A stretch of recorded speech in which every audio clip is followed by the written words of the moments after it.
The morning of May 6th, 2023, dawned crisp and clear over London, as if the weather itself understood the magnitude of the day ahead. Inside Kensington Palace, Catherine, Princess of Wales, stood before an ornate mirror, her reflection showing. A woman who had transformed from a university student into one of the most watched figures in the world. The ivory silk Alexander McQueen gown draped perfectly across her frame, its intricate silver threadwork catching the early morning light streaming through the palace windows. William moved quietly behind her, adjusting his ceremonial red tunic. With the practiced ease of someone born to wear such regalia, the couple exchanged glances in the mirror, silent conversation passing between them that spoke of shared nerves, excitement, and the weight of history settling on their shoulders. This wasn't just another royal engagement or state dinner. Today, William would officially become heir apparent to the throne as his father was crowned King Charles III, and Catherine would stand beside him as future queen consort.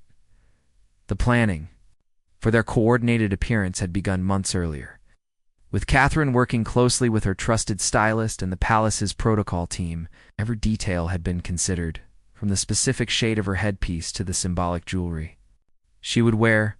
The goal was to honor tradition while subtly signaling the modern monarchy they would one day lead.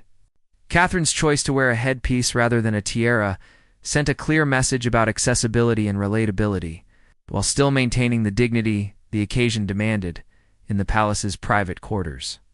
Their children were getting ready, under the watchful eyes of their nannies. Prince George, now 9 years old, understood the significance of the day better than his younger siblings. Princess Charlotte, 8, kept adjusting her own miniature formal wear, while 5-year-old Prince Louis was more interested in the colorful ceremonial swords displayed in the palace corridors. The family dynamic remained refreshingly normal, despite the extraordinary circumstances surrounding them. William's military decorations gleamed against his red tunic, each medal and ribbon representing years of service and dedication to the Commonwealth. His appearance paid homage to his military background while honoring the ancient traditions of the coronation ceremony. The coordination between his formal military dress and Catherine's elegant civilian attire represented the balance they had always maintained between duty and a PPRO, a CHABILITY, as they prepared to leave for Westminster Abbey. Catherine placed her hand gently on William's arm, a gesture that had become their signature throughout their years of public service. The touch conveyed support, partnership, and shared determination to represent their future reign with grace and dignity. Palace staff bustled around them, making final adjustments and ensuring every protocol was followed. But the couple remained centered on each other in the historic moment they were about to witness. The Golden State Coach waited in the palace courtyard, its ornate decorations polished to perfection for the journey to Westminster Abbey. Catherine's gown was carefully arranged to prevent wrinkles during the carriage ride, while William checked his ceremonial sword one final time. The couple's coordination extended beyond their clothing to their demeanor, both carrying themselves with the quiet confidence that had endeared them to the British public over the years. Security teams had been planning this day for over a year, coordinating with international dignitaries, managing crowd control, and ensuring the safety of the thousands of spectators lining the processional route. For William and Catherine, however, the focus remained on supporting Charles and Camilla through this pivotal moment while presenting themselves as the steady, reliable future of the monarchy. The bells of Westminster Abbey could be heard faintly in the distance, their ancient bronze voices calling the nation to witness a ceremony that stretched back over 1,000 years. Catherine took one last look in the mirror, adjusting a strand of hair that had escaped her carefully styled updo. William straightened his shoulders, the gesture automatic after years of royal training and military discipline. Their coordinated style represented more than fashion choices or royal protocol. It symbolized their partnership, their shared vision for the future of the monarchy, and their commitment to serving the people of the United Kingdom and the Commonwealth realms. As they stepped toward the door that would lead them to their carriage, and ultimately to Westminster Abbey, they carried with them the hopes and expectations of millions of people around the world who saw in them a modern, relatable, yet dignified representation of royal service. The golden state coach rolled through the streets of London, its wheels clicking rhythmically against the ancient cobblestones as thousands of spectators pressed against the barriers lining the processional route. Inside the ornate carriage, William and Catherine sat with practiced poise, their coordinated appearance creating a striking visual that photographers around the world would capture and analyze for years to come. The morning sunlight streaming through the coach windows illuminated Catherine's silver threadwork, creating an almost ethereal glow that seemed perfectly suited to the historic nature of the day. Catherine's choice of accessories had been deliberate and meaningful. The silver leaf earrings she wore belonged to the late Queen Elizabeth II, a touching tribute that connected her to the woman who had mentored her through the complexities of royal life. Her clutch, crafted from the same ivory, silk as her gown, contained only the essentials needed for the long ceremony ahead. William noticed how she held herself with increasing confidence as they drew closer to Westminster Abbey. Her initial morning nerves replaced by the calm determination that had served her well. Throughout their years of public service, the crowds lining the streets represented a cross-section of British society. From elderly royal watchers who had camped overnight to secure prime viewing spots to young families introducing their children to this once-in-a-generation event. Many spectators wore red, white, and blue in honor of the occasion, while others sported replica crowns and royal-themed clothing. The enthusiasm was infectious, and even through the thick glass of the state coach, William and Catherine could feel the energy and excitement of the people. They would one day serve as king and queen. Street vendors had been selling commemorative items since dawn, their stalls overflowing with mugs, flags, and postcards featuring images of the royal family. The economic impact of the coronation extended far beyond the ceremony itself, with hotels booked solid, restaurants preparing special menus, and tourism officials estimating that millions of pounds would flow into the British economy as a result of the celebration. For William and Catherine, seeing the commercial enthusiasm reminded them of their role not just as ceremonial figures, but as symbols that could unite and inspire their people. As the state coach approached Westminster Abbey, the ancient Gothic spires came into view, their stone facades bearing witness to centuries of royal ceremonies. The Abbey's bells rang out across London, their bronze voices carrying the weight of tradition and the promise of continuity. Catherine adjusted her headpiece slightly, ensuring it remained perfectly positioned for the cameras that would document every moment of their arrival. William straightened his military decorations, the familiar weight of his medals providing comfort and grounding. Him in his sense of duty and service, the security presence around Westminster Abbey was unprecedented, with officers from multiple agencies working together to ensure the safety of the dozens of world leaders and dignitaries who would witness the coronation. Snipers positioned on nearby rooftops maintained constant vigilance, while plainclothes officers mingled with the crowds, their trained eyes scanning for any potential threats. For William and Catherine, the visible security served as a reminder of the risks inherent in their public roles, but also of the dedication of the people committed to protecting them and their family. Inside Westminster Abbey, the most powerful and influential people from around the world had gathered to witness the historic ceremony. Presidents, prime ministers, religious leaders, and members of royal families from across the globe filled the ancient pews, their presence testament to the enduring significance of the British monarchy on the international stage. The coordination required to manage such a gathering was staggering, with diplomatic protocols governing everything from seating arrangements to the order of procession. Catherine's stylist had spent weeks ensuring that her outfit would photograph well under the Abbey's unique lighting conditions. The silver threadwork in her gown had been specifically chosen to catch and reflect the light from the Abbey's stained glass windows, creating a luminous effect that would translate beautifully in both still photographs and television broadcasts. William's red military tunic provided a bold contrast that would complement Catherine's more subtle elegance while maintaining the visual balance that made their partnership so compelling to observe. The couple's children waited inside the Abbey, with other members of the royal family, their presence adding a generational dimension to the ceremony. Prince George, as second in line to the throne after his father, would play a special role in the proceedings, while Charlotte and Louis would provide moments of spontaneous charm that would endear them to viewers around the world. The coordination of the entire family's appearance had required careful planning to ensure that each member's outfit contributed to the overall visual harmony of the occasion.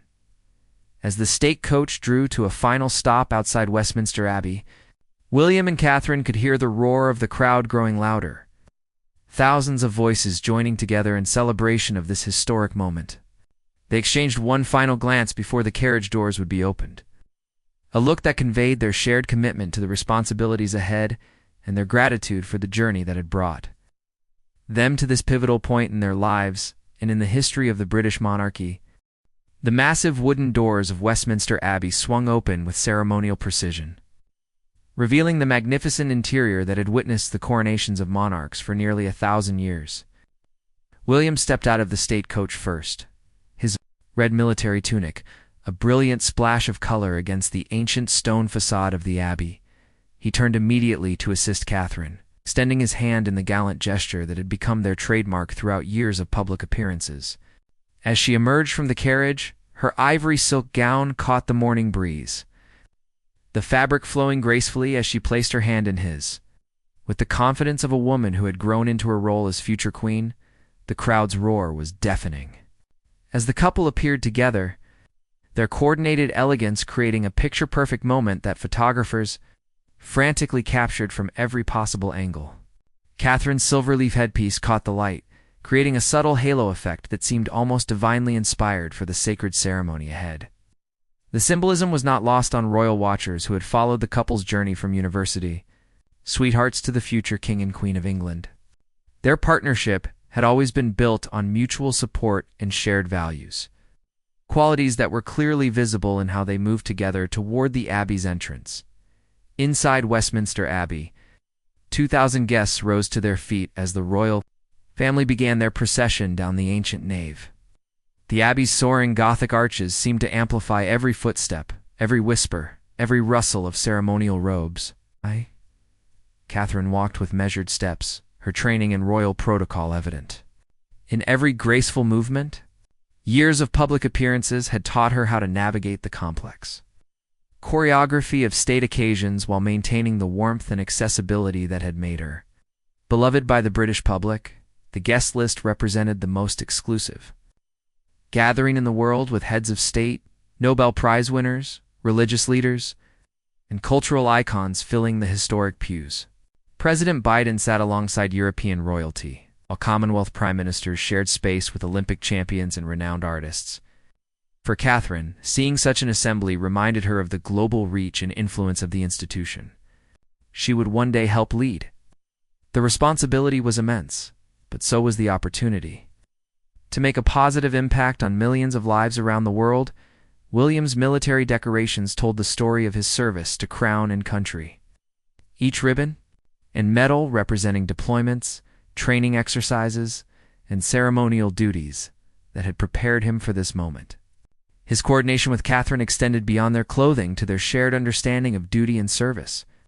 They had both dedicated their adult lives to charitable work, mental health advocacy, and environmental conservation causes that would define their eventual reign as much as any ceremonial traditions.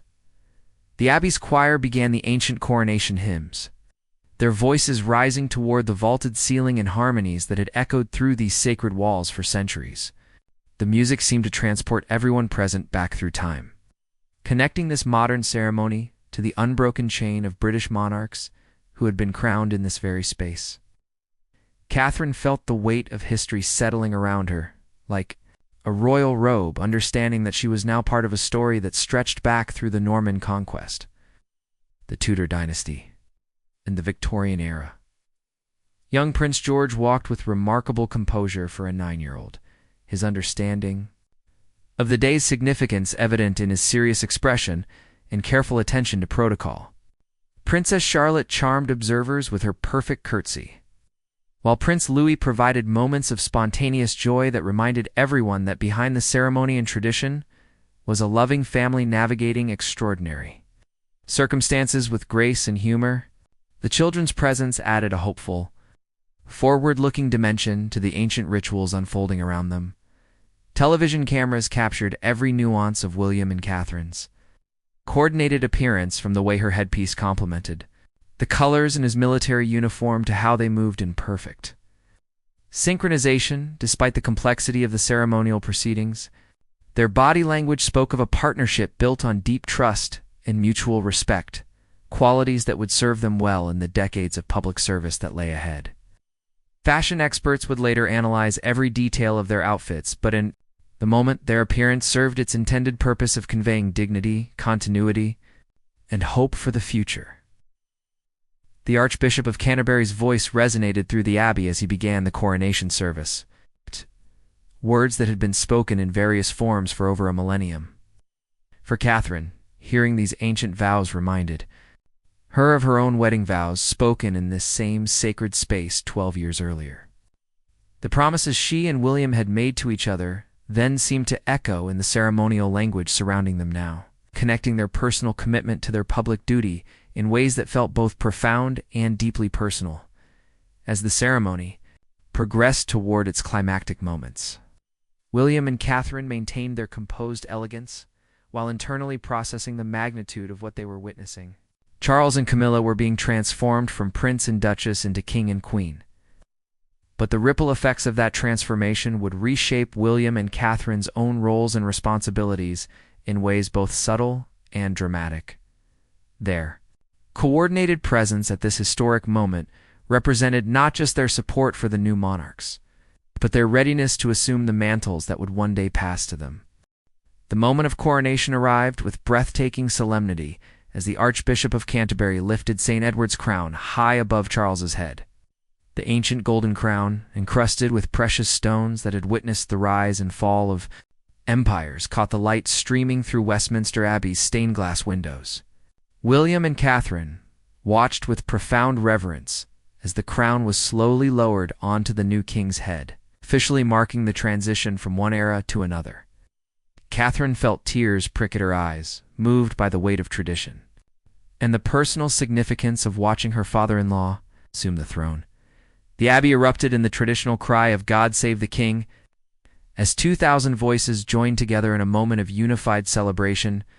William's voice was among the strongest, his military training evident in the crisp authority with which he proclaimed his allegiance to his father and sovereign. Catherine's own voice joined the chorus, her words carrying the commitment of someone who understood that she was pledging not just to a person, but to an institution that would shape the rest of her life.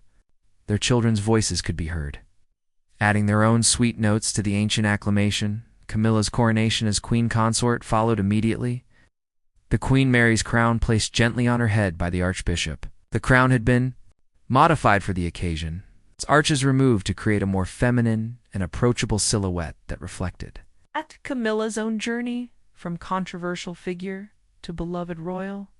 Catherine observed every detail of the ceremony, knowing that decades in the future she would stand where Camilla stood now, receiving her own crown and making her own sacred vows to serve the British people and the Commonwealth realms. The symbolic objects of monarchy were presented with ceremonial precision that had been rehearsed countless times in the weeks leading up to the coronation. The sovereign's orb, representing Christ's dominion over the world, caught the light as it was placed in Charles's hands. The scepter, symbol of earthly power, gleamed with ancient authority.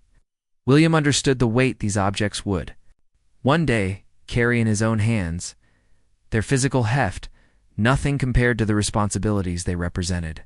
Catherine watched the ceremony with the keen attention of someone studying for the most important examination of her life. The music swelled to magnificent heights as Handel's coronation anthem. Zadok the priest filled the abbey's sacred space. The same music that had accompanied the coronation of every British monarch since King George II in 1727 now celebrated Charles III, creating an unbroken musical thread connecting centuries of royal history. Catherine felt goosebumps rise on her arms as the familiar melody soared toward the Gothic arches. Understanding that this same music would one day herald William's own coronation and her elevation to queen consort. International dignitaries from around the world bore witness to the ceremony that would define British foreign relations for decades to come. The French president, the German chancellor, and dozens of other world leaders observed the peaceful transfer of power that distinguished constitutional monarchies from other forms of government. William and Catherine's presence as the next generation of royal leadership provided reassurance to these international observers that the new institution they were witnessing would continue to evolve and adapt while maintaining its essential character and values. The religious significance of the coronation was not lost on William and Catherine, both of whom had deepened their faith throughout their years of public service. The Archbishop's prayers and blessings connected the ceremony to 2,000 years of Christian tradition, while also acknowledging the multi-faith nature of modern Britain. Their own spiritual journey as a couple had been shaped by their understanding that their future roles would require them to be both deeply committed to their own faith and respectfully inclusive of all the religious traditions represented among their subjects. Technology allowed billions of people around the world to witness this ancient ceremony. Live broadcasts reaching every continent and social media platforms buzzing with real-time commentary and analysis. Catherine was acutely aware that her every expression and gesture was being scrutinized by millions of viewers, but her focus remained on the sacred nature of the moment rather than the cameras capturing it. Her composure under such intense scrutiny demonstrated the growth and confidence she had developed throughout her years as a working royale. Prince George's role in the ceremony carried special significance as the second in line to the throne after his father. The young prince's serious attention to the proceedings showed his growing understanding of his future responsibilities, while his occasional glances toward his parents demonstrated the family bonds that would sustain him through the unique challenges of his royal destiny. Charlotte and Louis provided moments of innocent charm that reminded viewers of the human dimension underlying the ceremonial grandeur. The ancient stones of Westminster Abbey seemed to resonate with the historical significance of the moment, their surfaces having absorbed the prayers, music, and sacred words of countless ceremonies throughout nearly a millennium of royal history. William and Catherine stood as living links in this unbroken chain, their coordinated presence representing both continuity with the past and hope for the future. Their partnership, forged through years of shared service and mutual support, become the foundation for their own eventual reign and the legacy they would leave for their children and grandchildren. As the coronation ceremony reached its climactic conclusion, William and Catherine prepared for the magnificent procession that would carry the newly crowned king and queen through the streets of London. Their own roles in this procession would mark another step in their journey toward the throne, while their coordinated appearance to provide the visual centerpiece for celebrations that would continue long into the night and be remembered for generations to come. The great doors of Westminster Abbey opened once again, this time to reveal a transformed world outside, where the morning had brought anticipation and ceremony. The afternoon now sparkled with celebration and triumph. The newly crowned king, Charles III, and Queen Camilla emerged first, wearing their crowns and carrying themselves with the newfound dignity of their elevated roles. Behind them, William and Catherine followed in perfect coordination, their mourning elegance now enhanced by the glow of having witnessed history unfold before their eyes. The gold state coach waited to carry the king and queen back to Buckingham Palace, its Baroque splendor polished to mirror-like perfection for the return journey. William and Catherine would follow in their own ornate carriage, their coordinated appearance creating a visual bridge between the newly crowned monarchs and the next generation of royal leadership. The afternoon sunlight transformed Catherine's silver threadwork into something almost celestial, while William's red military tunic blazed with the colors of triumph and tradition. The streets of London had transformed during the coronation ceremony, with spectators now waving flags and cheering with the unbridled joy of people who had witnessed something truly extraordinary. Children who had waited for hours clutched commemorative programs and toy crowns, their faces glowing with the excitement of being part of something they would remember for the rest of their lives. Catherine waved to the crowds with genuine warmth, her smile reflecting the joy she felt at seeing so many people united in celebration of their shared heritage and future. Street parties had erupted spontaneously throughout London and across the United Kingdom, with neighbors sharing food, music, and stories, while television screens broadcast the royal procession to communities that couldn't attend in person.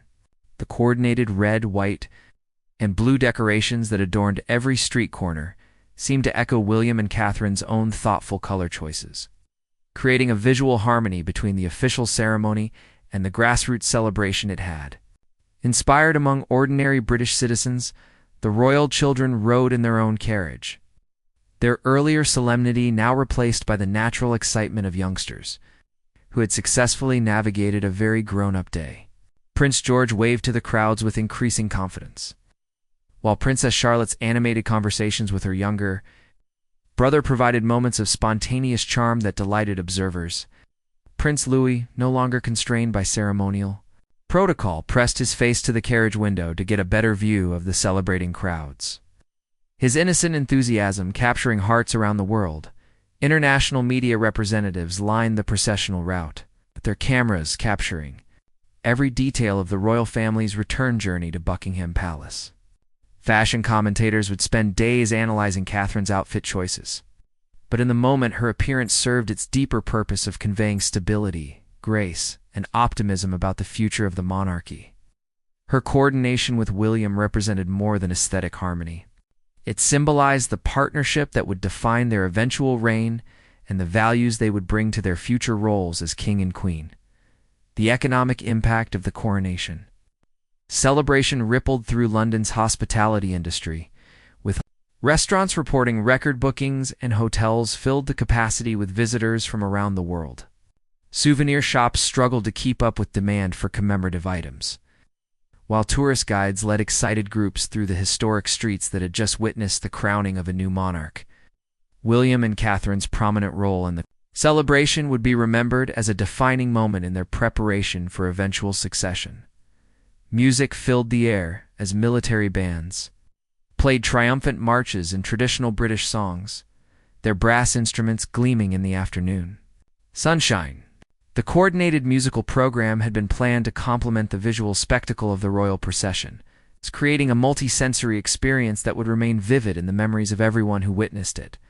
Catherine found herself humming along two familiar melodies, her musical background allowing her to appreciate the complex arrangements that made the procession feel like a grand outdoor concert. Security personnel maintained their vigilant watch while allowing the joyful atmosphere to flourish naturally, their careful balance between safety and celebration enabling thousands of people to share in this historic moment. The successful coordination of such a massive public event demonstrated the skill and dedication of the professionals who work behind the scenes to make royal occasions appear effortless and magical. For William and Catherine, the visible enjoyment of the crowds validated their belief in the continuing relevance and value of the constitutional monarchy. The approach to Buckingham Palace brought new levels of excitement as the iconic facade came into view, its balcony promising the traditional royal appearance that would provide the perfect conclusion to the day's celebrations. The palace's Union Jack flags flew proudly alongside the royal standard, their bright colors echoing the triumphant mood of the thousands of spectators gathered in the mall. Catherine checked her appearance one final time, knowing that the balcony moment would provide some of the most iconic photographs of the entire coronation celebration. The coordination between William and Catherine's appearance and the broader visual elements of the coronation had created a cohesive narrative about the future of the monarchy. Their elegant partnership represented continuity with cherished traditions while also signaling the modern, accessible approach they would bring to their eventual reign. As their carriage approached Buckingham Palace, they could see the massive crowds gathered to welcome them home, their faces reflecting the love and respect that had made this coronation day not just a ceremony, but a genuine celebration of national unity and shared values. The famous balcony of Buckingham Palace had witnessed countless historic moments throughout the centuries, but few could match the emotional resonance of this coronation day appearance. As the royal family gathered behind the palace's French doors, Catherine took a moment to absorb the magnitude of what they had accomplished together. The coordinated elegance that had defined their entire day now served as the perfect finale to a celebration that had united the nation and captivated the world. William adjusted his military decorations one final time, the familiar weight of his medals grounding him. As they prepared to face the massive crowd gathered below, the roar that greeted their appearance on the balcony was unlike anything Catherine had experienced in over a decade of royal duties. Hundreds of thousands of people filled the mall and surrounding streets, faces upturned toward the palace in expressions of joy, pride, and affection that moved her almost to tears. The sea of Union Jack flags waving in the afternoon breeze created a tapestry of red, white, and blue that seemed to stretch to the horizon, a visual representation of the unity and shared celebration that had defined this extraordinary day. King Charles III and Queen Camilla stood at the center of the balcony, their crowns catching the late afternoon sunlight as they waved to their subjects with the dignity and warmth that had already begun to define their reign. William and Catherine flanked them with their children, creating a multi-generational tableau that represented both the continuity of the monarchy and its evolution into the modern era. The careful coordination of their positions on the balcony reflected months of planning, but in the moment, it felt perfectly natural and spontaneous. The traditional Royal Air Force flyover provided a thrilling crescendo to the balcony appearance, with historic aircraft and modern jets streaming overhead. In precise formation, the thunderous sound of the engines combined with the crowd's cheers to create a moment of pure spectacle that would be remembered for decades to come. Catherine instinctively reached for William's hand as the red arrows trailing their signature. Red, white, and blue smoke streaked across the London sky, their synchronized display providing a perfect aerial complement to the coordinated elegance of the royal family below. Prince George stood with remarkable composure throughout the balcony appearance, his understanding of the day's historic significance evident in his serious attention to the crowd and the ceremony unfolding around him.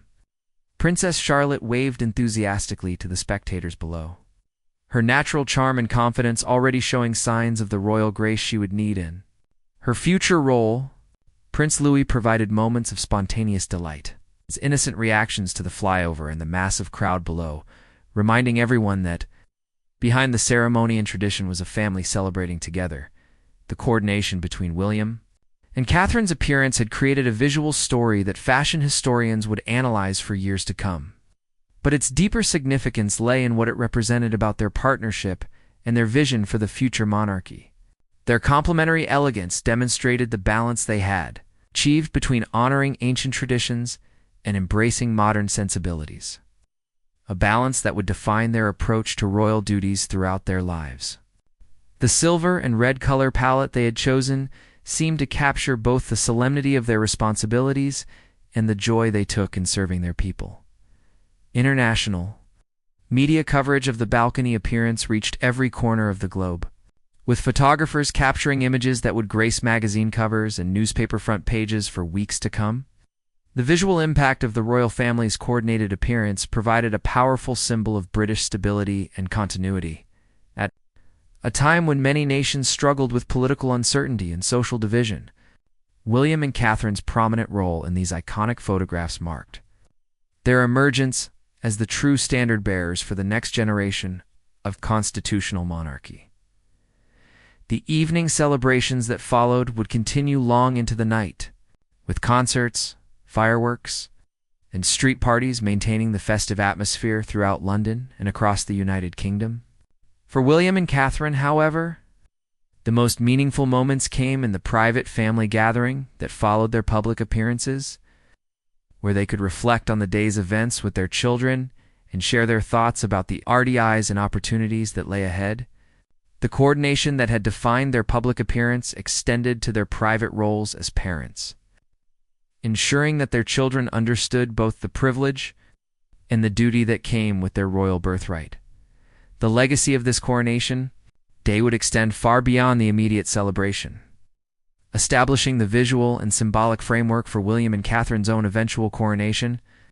Their coordinated elegance had demonstrated their readiness to assume the roles that awaited them while honoring the traditions that connected them to centuries of British history, the love and respect they had shown for Charles and Camilla, while maintaining their own distinct identity, provided a template for the graceful succession that would one day see them crowned as King William V and Queen Catherine. As the sun set, Over London on this historic day, William and Catherine retreated to their private apartments to help their children process the extraordinary events they had witnessed and participated in. The coordinated style that had defined their public appearance gave way to the comfortable casualness of family life. But the deeper coordination that bound them together as partners, parents, and future monarchs remained constant. Their successful navigation of this coronation day had proven their readiness for the greater challenges and opportunities that awaited them.